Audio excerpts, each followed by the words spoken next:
All right, another video book review. This one is for A Betrayal in Winter, book number 2 in the Long Price Quartet by Daniel Abraham. Yeah, I read the first book like maybe a few weeks ago, a month ago, somewhere around there. And even now I'm kind of forgetting some of a lot of the things that happen in that book, but I do remember the main characters, right? And the endot.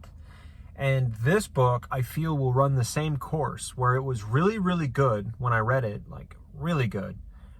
And it was turning the page really well, and the prose was just so good and fluid and better than average. And the character interactions were really solid. But it's just something about these books. It's hard to remember them past, 2 months, 3 months. And I don't know what that says about the book, or about me, I guess, for that matter. But these books are quiet. They are not, they're not something that is not having these bombastic scenes that really stick in your mind, right? But they're quiet, subdued. The things that occur are, and the levers that are pulled, and the twists and the turns, they're all kind of subdued and a little bit, second, third layer kind of stuff that you should be paying attention to. Now, when the big stuff does happen, right? Like, for instance, there's a scene in there, I guess I won't spoil it, but the endot who's Stone Made Soft, and he's the poet's endot for Machi, right? The city of Machi where this takes place.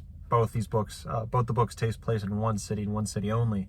But it's Stone Made Soft, and he's very subdued the whole time. And there's a scene towards the end where, let's say, the poet and the endot kind of get into it, and you really feel that. You feel Daniel Abraham has that ability to create those moments, and that's a moment that I'm going to remember, right? That moment made me sit back and think, oh my God, like I had to take a breath after finishing that. I really did. And it really got my heart pounding.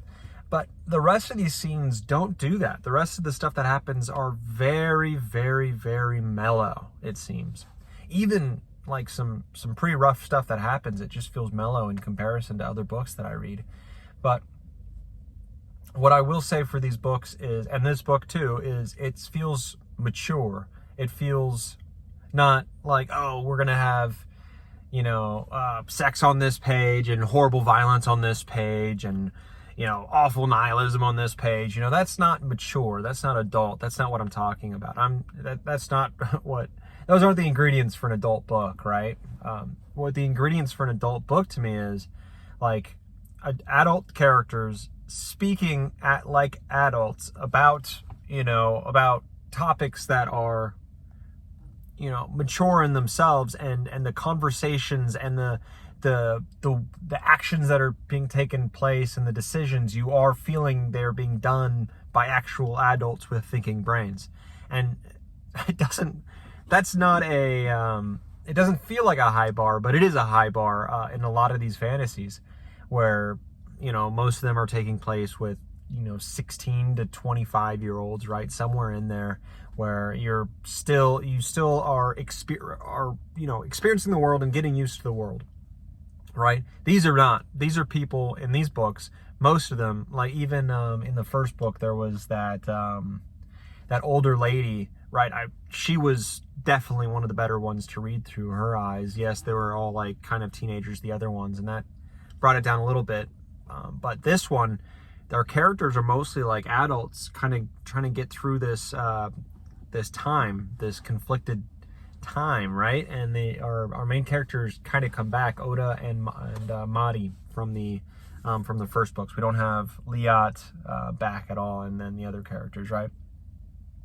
And so they're in this, and they feel older. They're 10 years older, actually. So we're jumping through time, and I assume that the next book is going to have another maybe 10-year jump or something, which I'm excited about, because I really like that in my any novels that I read. I like to see characters maturing and changing over time, and you get that, and you see them acting far different and far wiser even than, and you see that change between younger Oda and older Oda, and you really get that that maturing, which I just really love in the books, in any book. So that's a great part of the book.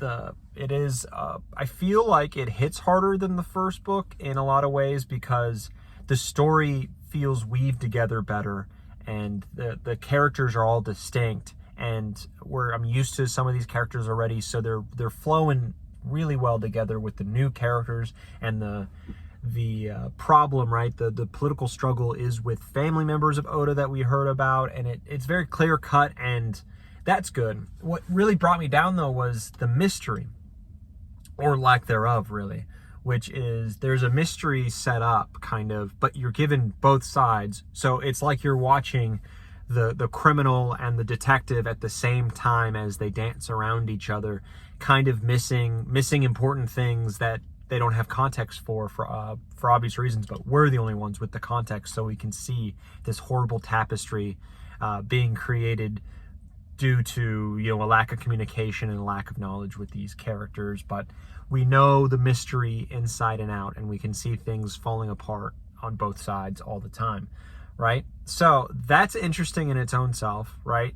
That's a super interesting way of looking at things, but it is still not as interesting as there just being a mystery and us as a reader trying to figure it out with the main character. Like, the way that this book is set up is not as interesting of a setup as a true mystery, which is simpler. And I feel like this book has a harder time, right? Where Daniel Abraham has to make it interesting and make it engaging, and the plot weaves together in that way, and ships are sailing past each other in the night, kind of thing, all the time. And I feel like it's a harder cake to bake, it's a harder meal to prepare, it's a harder story to write.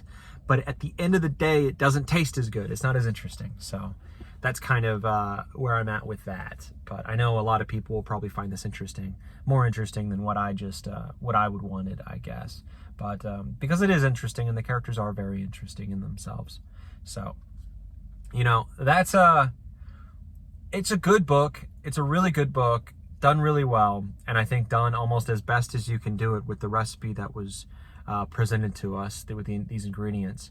But just the final product is not, I don't think, in any flavor, something that I would rate incredibly high, because it's not as interesting, I think, as it could be. So I would say the prose is really good. The prose is so good, cut above a lot of the others, and has a lot of memorable moments with what is said, a lot of highlights in there. So I recommend that. So it's a cut above, like I mentioned, in a lot of ways, and I think I would give it like an 8 out of 10. 8 out of 10 total.